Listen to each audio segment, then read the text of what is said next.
बांग्लादेश जल्द ही कंगला देश बनने वाला है। पिछले 4 महीनों में 10 लाख बांग्लादेशी बेरोजगार हो चुके हैं क्योंकि टेक्सटाइल इंडस्ट्री सारी तबाह बर्बाद हो चुकी है, मंडियां सारी वीरान पड़ी है। इंडिया ने ऑटो पार्ट्स के एक्सपोर्ट पर बैन लगा दिया है। अब खबर निकलकर सामने आई है कि इंडिया के फॉरेन मिनिस्टर डॉक्टर जयशंकर 6 रोज़ा दौरे पर अमेरिका जा रहे हैं और अभी डॉक्टर जयशंकर यूएसए पहुंचे नहीं कि ट्रंप की मोहम्मद यूनुस को कॉल आ गई है। दोस्तों, जिस तरह से बांग्लादेश के अंदर हालात जो है काबू से बाहर हुए और जिस तरह से दंगे वहां पर रिकॉर्ड किए, उससे तो पूरी दुनिया वाकिफ़ है। लेकिन अब बात की जा रही है 1.5 करोड़ हिंदू जो कि इस वक्त बांग्लादेश के अंदर निहायत मुश्किल का शिकार है। अब अटैक जो है हिंदुओं पे किए जा रहे हैं, हिंदू मंदिरों पे किए जा रहे हैं, हिंदू स्टूडेंट्स के ऊपर किए जा रहे हैं, सनातनियों के ऊपर अटैक्स किए जा रहे हैं। 1971 की अगर बात करें तो जब बांग्लादेश को ज़रूरत थी तो इंडियन आर्मी, इंडियन एयरफोर्स वहाँ पर पहुँची और उनके कहने के मुताबिक उन्होंने बांग्लादेश को बहुत सपोर्ट किया। तो क्या आज जब 1.5 करोड़ हिंदुओं की सेफ्टी की बात आ रही है तो क्या इंडियन एयरफोर्स वहाँ पर रेस्क्यू ऑपरेशन करेगी? क्या इंडिया जो है अपने बॉर्डर बांग्लादेशी हिंदुओं के लिए ओपन करेगा? क्या इंडिया जो है बांग्लादेश के अंदर अमन कायम करने में अपना किरदार अदा करेगा? ये बहुत से सवाल है जो कि इस वक्त सोशल मीडिया के ऊपर ट्रेंड कर रहे हैं और बहुत। नमस्ते दोस्तों, आप देख रहे हैं भुवन सबर एवं। तो दोस्तों, भारत अब बांग्लादेश को कंगला देश बनाने का जिम्मा ले लिया है। अब भारत सब कुछ एक्सपोर्ट इंपोर्ट बंद कर रहा है। बांग्लादेश अकड़ दिन प्रतिदिन बढ़ रहा है, लेकिन बांग्लादेश के अंदर भूखमरी बेरोजगारी बढ़ रहा है। यूनुस सरकार को ये नहीं दिखाई दे रहा दोस्तों, सिर्फ यूनुस को हिंदू मारने काटने का काम दिखाई दे रहा है।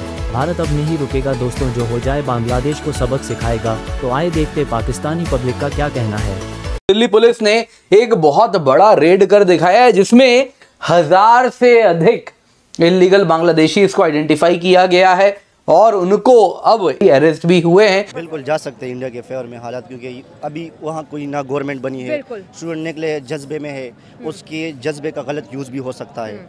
दूसरी बात ये कि जो माइनॉरिटी की बात होती है ना, जो हिंदुओं को वहाँ टारगेट किया जाता है, सिर्फ हिंदू की बात नहीं है, क्रिश्चियन हो, जितने भी माइनॉरिटीज़ हो, हमारे इस्लाम जो है ना वो इसकी इजाज़त नहीं देता कि आप किसी मज़हब को आप बुरा कहो। या लेकिन ये करने वाले तो खुद को मुसलमान ही बता रहे हैं ना। ये जो कर रहे हैं ना ये बहुत गलत कर रहे हैं, लेकिन ये इसको करने वाले जो इनके जज्बे को यूज़ कर रहे हैं कोई, अब आवाम तो जज्बे में है, इसके जज्बे को एक और रंग दे रहे हैं, इसको और जज्बे में ला रहे हैं। वो जो यूथ है ना वो तो निकली है जज्बे में है, हुकूमत गिरा दी।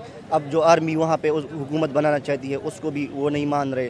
तो इस बांग्लादेशी बेरोजगार हो गए हैं। देखिए, मेरा नहीं ख्याल कि 10 लाख बांग्लादेशी बेरोजगार हुए हैं। मेरा ख्याल है पूरा बांग्लादेशी बेरोजगार हो चुका है इस वक्त, क्योंकि जब इंडस्ट्रियल बंद हुई है तो 10 लाख नहीं, मे भी बहुत ज़्यादा लोग हैं जो बेरोजगार हो चुके हैं।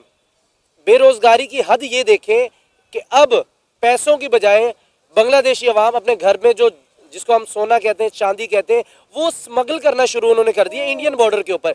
यानी कि चंद चावलों की खातिर, चंद सब्जियों की खातिर, चंद एक चीज़ों की खातिर आप अपने घर में जो सोना बचा के माओ बहनों के गले में होता है उसको निकाल के आप दे रहे हैं। आया कि बांग्लादेशी अवाम अभी भी नहीं जागेगी? अभी भी नहीं आप जागोगे? कब जागोगे? जब अपने आप को बेचना शुरू कर दोगे। आप उन हालातों में चले जाओ जब गुलाम बना करते थे, आप तब बाज आएंगे। मेरी कोई जाती दुश्मनी नहीं बांग्लादेश के साथ, मेरा कोई नुकसान नहीं बंगालियों ने किया, लेकिन बंगालियों को मैं ये एज ए अपने एक ब्रदर होने के नाते, एक भाई होने के नाते, हमारे मुल्क किससे गए यार, खुदा का खौफ खाओ। किस जाहिलियत की हद तक आप जा रहे हो? उस हद में आप जा रहे हो जहां से अपने वापस नहीं मुड़ना। इसने 11 इंडिविजुअल्स को अरेस्ट किया है और ये अगर आप देखें तो एक रैकेट चला रहे थे जिसके अंतर्गत ये इल्लीगल एंट्री बांग्लादेशीज की भारत में करवाते थे। ये नकली डॉक्यूमेंट बनाते थे, नकली Aadhaar card, voter ID, birth certificate, सब कुछ ये बनाते थे।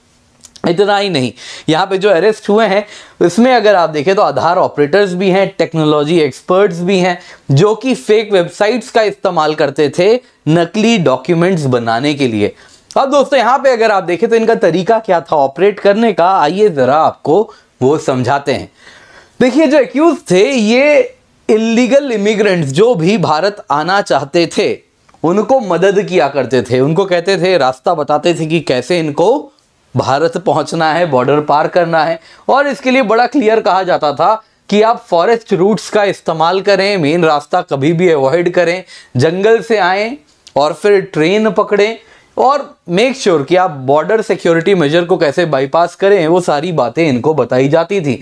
इसके सिवा जैसे ही ये फॉरेस्ट पार करके मेनलैंड भारत में जैसे ही आते थे इनको नियरेस्ट टाउन में बुलाया जाता था और वहां पे एक व्यक्ति था जिसका नाम था सेंटो शेख।